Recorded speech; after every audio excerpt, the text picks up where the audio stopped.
I've written another article for New Eastern Outlook. It is titled, "A New Space Race Above Earth May Determine Who Prevails Upon It." And for a lot of people, they don't really pay attention to what's going on in space. There's a lot of things going on Earth that seem more immediately concerning. But I wrote this article to raise awareness of the fact that, yes, whoever is controlling space above Earth has an advantage on Earth. So I'm going to read the article as I always do. I will add additional information when necessary. I will show you the sources that I cited while writing this article.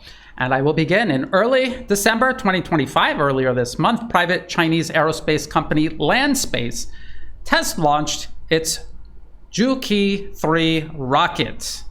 There is a CNN article, a surprisingly fair and balanced CNN article. Chinese reusable booster explodes during first orbital test in failed bid to catch SpaceX. Well, they were never going to catch SpaceX in a single first try. But as the article explains, it was actually very close to succeeding, especially for a first flight test. The rocket is designed to place payloads into Earth orbit while recovering its first stage booster, much like SpaceX's Falcon 9 launch system, and now Blue Origin's New Glenn rocket. SpaceX has been doing this for years. They have mastered this. They have revolutionized orbital launch with their reusable Falcon 9 launch system. Blue Origin, founded by Jeff Bezos, they have a rocket called New Glenn. It is much larger than the Falcon 9. Their first attempt, they could not nail the landing. It went up into orbit, but the first stage crashed. Second attempt, they successfully landed it. The Chinese launch was a partial success. The second stage successfully reached orbit, just like Blue Origin did on their first attempt, while the first stage struck the landing pad hundreds of miles downrange, destroying it. Now you have to think about that. If you have any experience, say firing a bow and arrow, a dart gun with a suction cup on it, or an actual real gun, even a tiny little millimeter off, you're going to completely miss the target. And the further away the target is, the further off you're going to miss. The fact that they were able to physically hit the landing pad hundreds of miles downrange tells you how close they got to recovering the first stage. Despite an obvious anomaly preventing its successful landing, industry analysts concluded the attempted landing came spectacularly close for a first attempt. It took Falcon 9 several attempts before successfully landing its first stage booster, and more recently, US-based aerospace company Blue Origin, 2 attempts to successfully land New Glenn's first stage. Blue Origin is only the second company to do so after US-based SpaceX, which for years now has routinely launched payloads into orbit with its Falcon 9 launch vehicle while recovering and reusing Falcon's first stage boosters. Let's talk about the reusable rocket revolution. SpaceX has refined this process of launching and recovering first stage boosters to the extent of launching, landing, recovering, and turning around boosters for their next launch within 30 days. And there are examples of them doing it much faster than that even, but around 30 days to turn around a first stage booster and reuse it for another launch.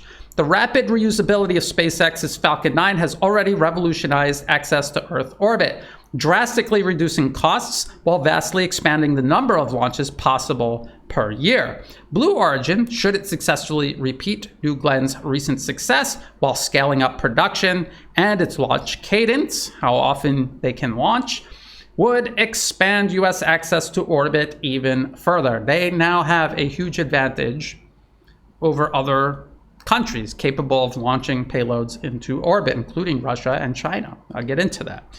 Rapid reusability allows for the deployment of vast constellations of satellites over vastly shorter periods of time. SpaceX's Starlink constellation, a low Earth orbit network of 8,000 plus communication satellites, improves global coverage and significantly reduces signal latency over older, less numerous existing satellite communication networks located in higher geostationary orbits. the higher your satellites are, the fewer of them you need, but the longer it takes a signal to reach and return to Earth.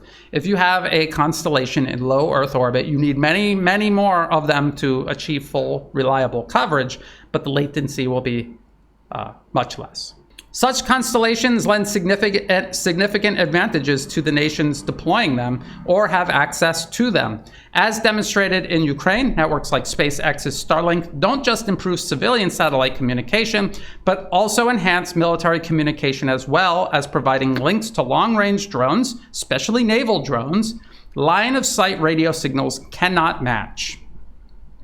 Ukraine, or I should say the CIA, through Ukraine, developed these naval drones. They have Starlink receivers on them, and you're able to control them for as long as your sea drone can travel. As far as it can travel, you can control it because you're using satellites to control it. You're not controlling it line of sight with a radio signal. SpaceX has provided a significant advantage to the US commercially and militarily, an advantage the US seeks to fully exploit and to do so far beyond Starlink. So they said this Starlink is a promising first start. We're going to expand on this, and we will try to do this as quickly as possible before anyone else catches up.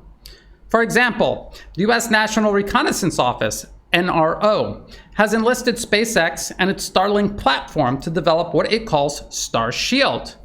Let's take a look at that. This is the official SpaceX website, and this is them talking about Starshield. It's basically Starlink, but they have the platform. They allow the NRO to install all kinds of packages on it, and then they're able to deploy large numbers of these, just like they're able to deploy large numbers of Starlink satellites. Now, Starlink is deployed in the thousands. So far, it looks like the NRO is deploying these in the hundreds. So far, but that could, who knows, that could change. Starshield, essentially a military version of Starlink, merging its communication capabilities together with target tracking, optical and signal surveillance, as well as early missile warning capabilities. And so just imagine having a vast network of dedicated military satellites like Starlink, but with greater capabilities applied to the battlefield. Between being publicly announced in 2022 to present day, nearly 200 Starshield satellites have been placed into orbit, an achievement that would have been impossible without SpaceX and its fleet of reusable launch systems, and an achievement other nations like Russia and China cannot currently match. So let's talk about Russia and China playing catch up. And I know people don't like when I talk about disadvantages Russia and China have, but they do have them. You need to talk about them, and you need to keep track of them. You need to be realistic about what is possible and what isn't. While nations like Russia and China have their own constellations of civilian and military satellites, neither have constellations as large as the US, primarily because of limitations on how quickly launches can be conducted to place them into orbit. China surely could make thousands of satellites, but they don't have the launch capacity to put them in orbit as fast as the US can. And right now, that gives the US a huge advantage, and I'll explain why here in just a moment. Throughout 2025, for example, and this gives you an idea of the advantage the US has.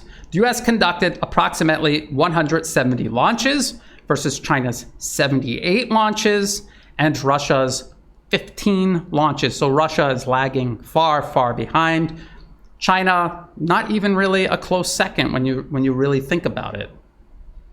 The US is sending more than twice as many payloads up into orbit, not payloads, launches up into orbit with all kinds of payloads on them. In previous years, China had actually overtaken the US in annual launches. At one point, China was launching more rockets into space than the US was at one point. However, with SpaceX's Falcon 9 launch system, this balance has been decisively tilted back in America's favor. This is where China's reusable rocket test launch, that's where this comes into play. Juki 3 test launches are expected to continue throughout 2026, with the company aiming to continue reaching orbit while finally successfully landing the first stage booster. You have to do both in order for it to be a full success. If you just get the second stage into orbit successfully, the launch is still considered a success, but the landing is a failure. And if you want reusability, you have to be able to reliably recover the first stage booster. From here, it will depend on how quickly and reliably land space can repeat this success, because you have to remember, you can't just land it, you have to refurbish it and launch it again and again and again for this whole process to make sense. As well as how fast it can expand both rocket production and supporting infrastructure to significantly expand its launch cadence, because SpaceX had to develop launch sites, ground support equipment, the whole manufacturing of the rockets themselves, all of that had to be expanded. All of that took time. It takes years to do that. You cannot just do it overnight. Just as SpaceX, a single aerospace company, has radically expanded US access to orbit, land space could be positioned to do likewise for China. However, just as the US now has Blue Origin pursuing its own reusable launch system, China has several other private companies and state-owned enterprises aiming to do likewise. And I should point out, there are other private companies in the US pursuing reusable rockets. I'm just talking about these larger rockets that have successfully recovered their first stage so far. But you should, if you're following this, you should keep an eye out for the smaller US-based aerospace companies pursuing reusability, because they will be testing their rockets. And then if it succeeds, they will expand production as well. And that will all play a part in this balance. Private company Space Pioneer and its Tianlong 3 rocket, and China's Shanghai Academy of Spaceflight Technology under the state-owned China Aerospace Science and Technology Corporation, CASC, as it's sometimes called, with its Long March 12A, not just Long March 12, Long March 12A, you have to look for that A. That rocket, they are both preparing to launch and possibly attempt to recover the first stage booster either later this year or early 2026. And the CASC rocket, the Long March 12A, I'm almost certain they're going to try to recover the first stage this next launch. Space Pioneer and their Tianlong 3, they may just be testing, just launching it in general, and they may attempt to recover the first stage in later launches. Both rockets represent systems similar in size and with roughly similar potential capabilities as SpaceX's Falcon 9. So you would have 3 rockets in China. If they all somehow worked, you'd have 3 rockets similar to Falcon 9 with potential reusability, and all 3 of these companies, state-owned enterprises, would then expand production and then tilt the balance back in China's favor. That's what we're talking about here. Russia, on the other hand, had announced its Amur, or Soyuz 7 launch system, as a candidate for reusable launches, but has drastically delayed its development to prioritize the production and launch of existing rockets, including newer launch systems much closer to completion. So they have several rockets that they've been working on. Soyuz 7 is for way down the road. They have newer ones that are closer to completion, closer to test flight, that they want to focus on, and they'll work with Soyuz 7 later down the road. So they continue with their launches of Soyuz crewed and uncrewed flights. These are the flights that send Russian cosmonauts, also sometimes US astronauts, up to the International Space Station. Sometimes a Russian cosmonaut will travel on SpaceX's crewed Dragon spacecraft to the space station. They also have Proton launches. The planned initial launch of Soyuz 5, which is intended to eventually replace the Proton launch system, and continued launches of Russia's relatively new family of Angara rockets. They have been launching those recently in recent years. Thus, the likelihood of Russia developing its own reusable launch capability in the near future is very low. However, as a close partner with China, it will likely benefit from any success China achieves in the near future in a variety of ways. And that means maybe they can pay to have payloads sent up into orbit by China from time to time, or much more often than Russia itself could launch those payloads. The balance of power China will create by matching or exceeding US launch cadence will be extended over Russia as well, because Russia and China are close allies. Let's talk about purpose-driven capabilities exploited by primacy-driven interests, because SpaceX is a very interesting company. It's an anomaly. I will talk about why it's an anomaly inside the US economic and political system. Let's just get into it. SpaceX and Blue Origin ostensibly claim their primary objective is to expand humanity beyond Earth.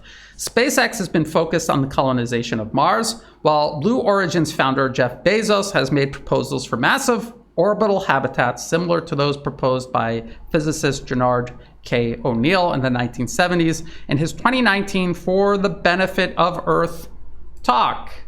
And when I talk about O'Neill cylinders, we're talking massive, almost worlds onto themselves, up in orbit. This is something we're not anywhere really close to doing now, but this is what Jeff Bezos was talking about in this talk For the Benefit of Earth. And the link will be in the video description below. And I don't much care for Jeff Bezos or Elon Musk for that matter myself, but when someone has a good idea, if it's a good idea, even if you don't like the person expressing this good idea, it's still a good idea. And I think that his proposal is a good idea. Everything he said, or most of the things he said during that 2019 presentation, I thought were great ideas. And if people were actually focused on things like this, instead of primacy over the globe, over other people and other countries we have no business interfering in, the world would be a much better place, and even beyond Earth would be a much better place. Both companies are also participating in NASA's bid to return human beings to the moon. So Blue Origin and SpaceX are also involved in that. However, whatever truth there is behind these purpose-driven objectives, both US-based companies exist within a profit-driven system engaged in the pursuit of global primacy, increasingly using the capabilities these companies have developed not for the benefit of Earth, but to dominate it.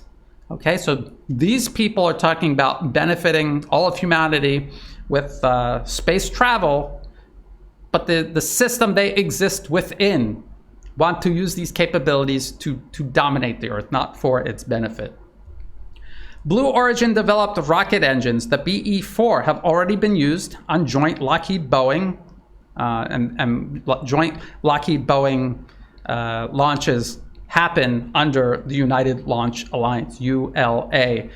They have conducted missions for the US NRO. So SpaceX and Blue Origin are helping NRO create this network up in space. In addition to SpaceX's collaboration with the NRO in the creation of Starshield, it has for years regularly conducted launches for the US Space Force and before that the US Air Force.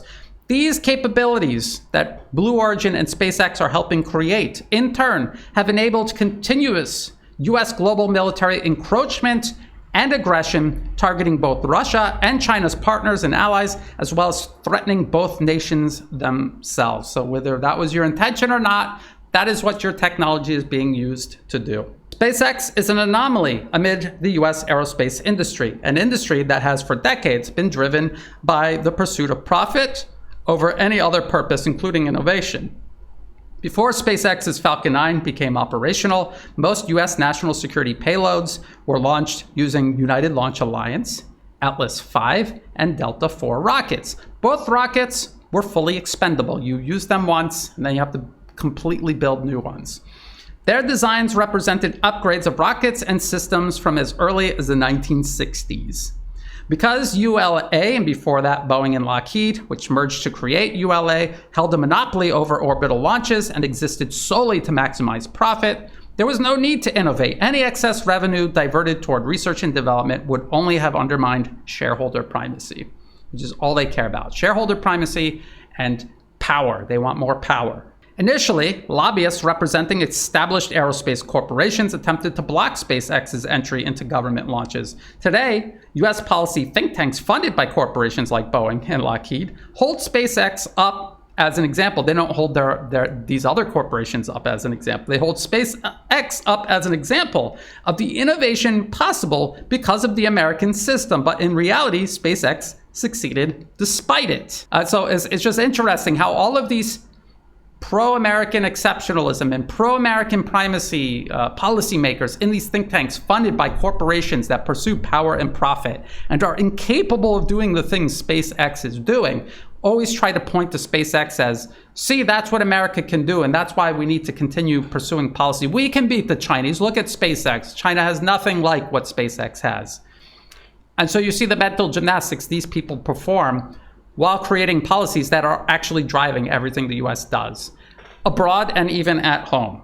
These same policymakers now seek to exploit the capabilities a purpose-driven SpaceX developed to enhance the continued profit and power-driven pursuit of US primacy. No matter what you think about Elon Musk and his politics, and I have absolutely no use for Elon Musk and his politics, his focus on SpaceX and Tesla, and there's several other technologically related pursuits of his that actually do make sense and are actually things going in the right direction. And he's a bit of a savant where he can see so clearly where things need to go in terms of technology, but then when it comes to politics, he's completely incapable, almost as if there's something wrong inside of his head. He's completely incapable of using the same first principles he used to build up these successful enterprises.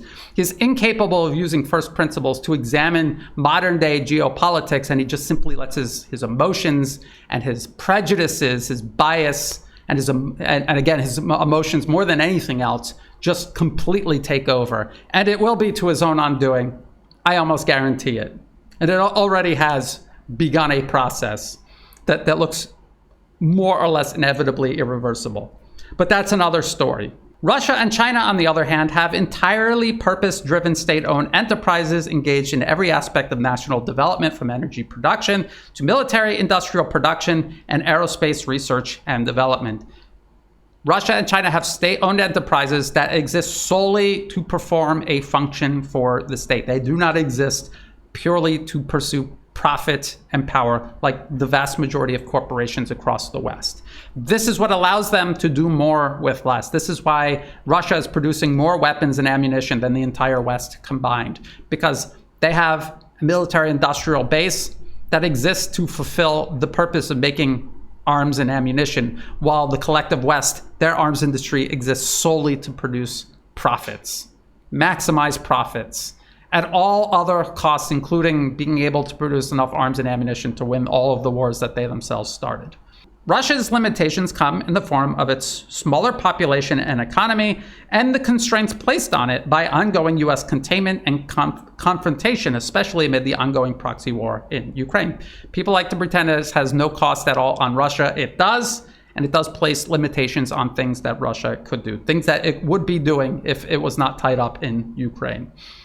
While it is unlikely Russia can now match or exceed the capabilities enabled by SpaceX, Russia had previously surpassed the US in terms of launch capabilities. At one point, shuttling US astronauts to and from the International Space Station for years because of the inability of US aerospace monopolies to develop a timely replacement for the space shuttle. I don't know if people remember that, but for years and years and years, the United States government paid Russia to send their astronauts up to the space station.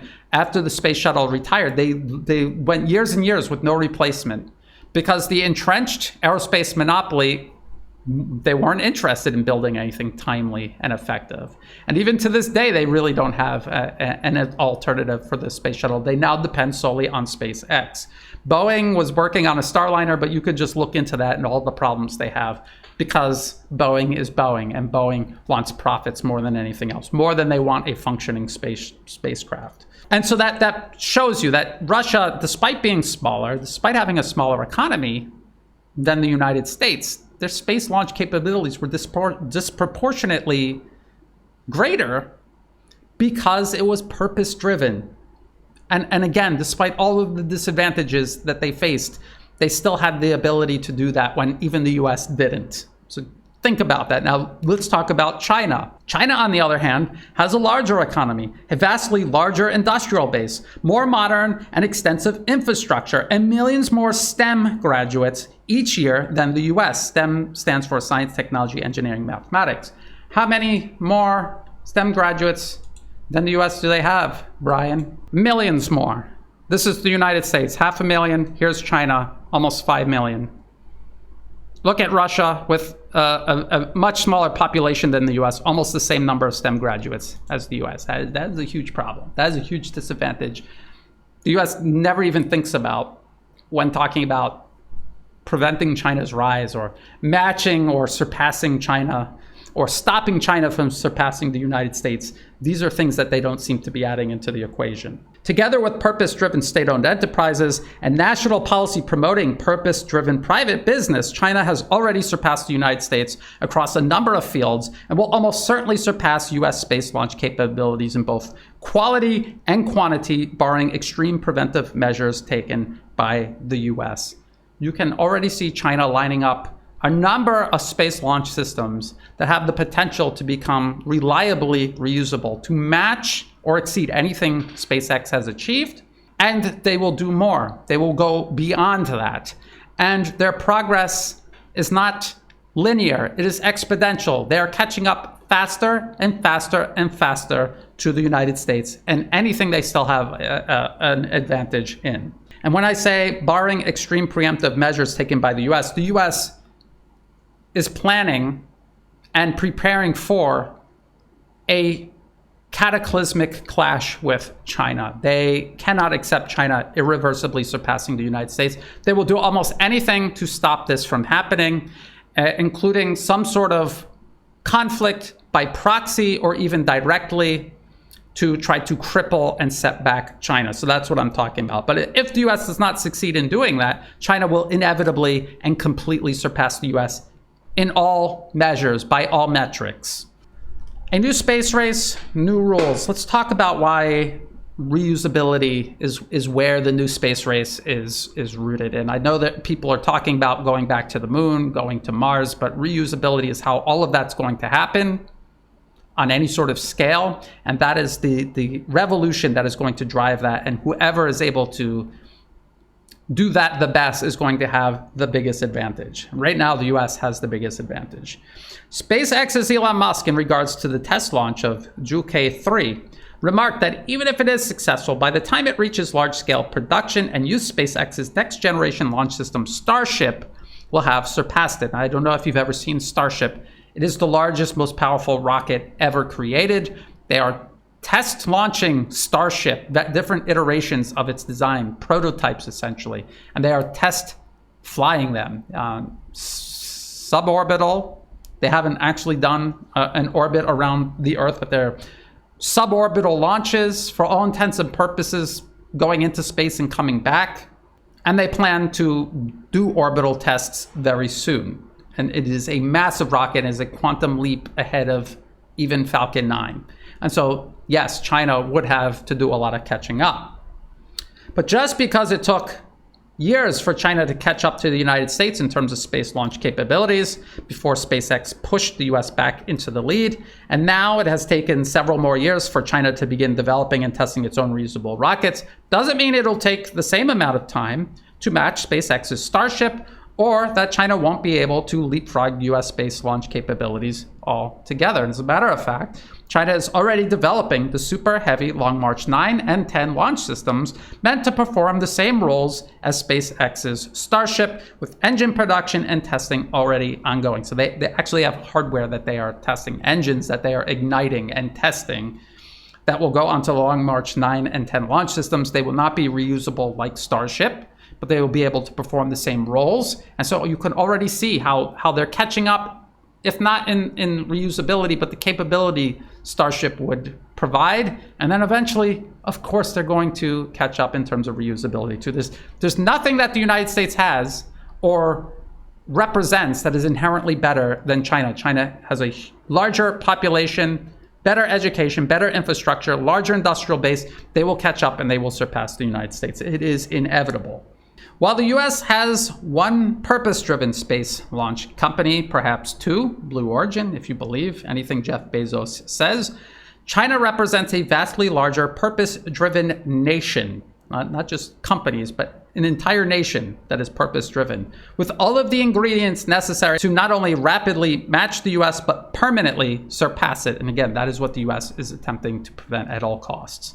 In an overall military, economic, and industrial competition, the US is losing to China in virtually all regards. It is unlikely to maintain its advantage over China in terms of space launch capabilities, especially considering these capabilities were developed despite the primary characteristics of America's socioeconomic and political system, not because of it. So again, people in these think tanks in the United States say SpaceX reflects the American system, but actually it is an anomaly amid the US system.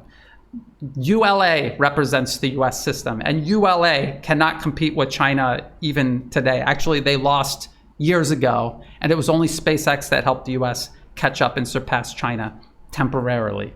Should China fail to catch up to the US for a variety of reasons, including ongoing US ambitions to encircle and contain China with chaos, conflict, and even proxy war, in the same manner it has done so to Russia, a large and dangerous advantage will be given to the United States, who has long since demonstrated an eager desire to fully exploit it economically and even militarily.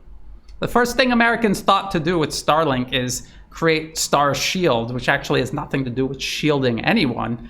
It has to do with enabling US military capabilities from Earth orbit, or to enhance them even. The lopsided access to space afforded by reusable launch systems means placing not only larger and more capable satellite constellations into orbit, it also means being able to target and remove the constellations of others from orbit. This includes the use of co-orbital satellites, sometimes called killer satellites or inspector satellites, able to approach the satellites of other nations. You can approach them, you can gather intelligence from them, you can disrupt their capabilities, you could physically destroy them using these co-orbital satellites. Nations like the US, with a high launch cadence, can quickly put up new, more advanced co-orbital satellites into orbit, or replace any losses from an adversary's co-orbital or anti-satellite capabilities. So let's just imagine a war broke out today between the United States and China.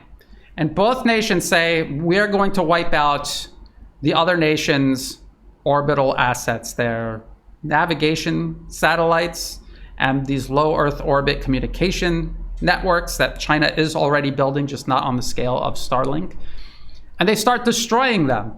Because of the launch cadence SpaceX affords the United States, they will be able to put up more systems capable of destroying Chinese satellites, and also more satellites to replace constellations damaged or destroyed by China's anti-satellite capabilities.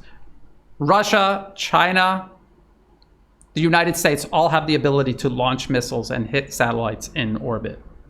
They have all demonstrated an ability to do this. They've already tested it, and it works. This represents a lopsided balance of power in orbit, creating a potentially lopsided balance of power back on Earth. Only time will tell whether or not China's ability to match the US in all matters on Earth can be extended over this new space race above it. And again, it seems almost inevitable that China will succeed in doing this. And by doing so, lock in a multipolar world, a balance of power between nations, rather than the US imposing itself on all other nations. And the hope, I think there is probably in Beijing, in Moscow, in other capitals around the world investing in multipolarism, is that eventually the interest driven in the US by the perpetual pursuit of power and profit, they will collapse because they will no longer be able to pursue profit and power at everyone else's expense. The multipolar world will put an end to that, and they will just collapse, atrophy and collapse. And more purpose-driven interests will replace them in the US, and the US will seek to play a proportional role in the multipolar world alongside everyone else, rather than imposing themselves on everyone else. I think that is the hope. And it's important to understand all of that going on up above us, because it does definitely have an impact on everything we are doing down here on Earth. I hope that article was useful to you. If you thought it was useful and you would like to help my channel out, please like and share. Think about subscribing. It's free to do. It helps the channel grow. Hit the notification bell. It'll help notify you when new videos go up. Check the video description below for all of the other places you can find and follow my work. All of my videos go up on YouTube, Rumble, Telegram, and X. And the video description will be all of the links that I referenced while reading this article, as well as the link to the article itself. Also, in the video description below are ways you can help support my work. I do not monetize any of my social media platforms. If ads pop up, feel free to skip them or block them. They're not helping me out at all. If you do want to help support my work, please do so through Buy Me a Coffee and through Patreon. Again, the link will be in the video description below. For everyone who has been helping out, whether it's a one-time donation, donations month to month, or if you have No spare resources at all. Don't worry about it. Just simply liking and sharing, or posting a kind comment, or sending a news tip. All of this helps tremendously. All of this together helps make this work possible. So I thank you sincerely, and as always, thank you for watching.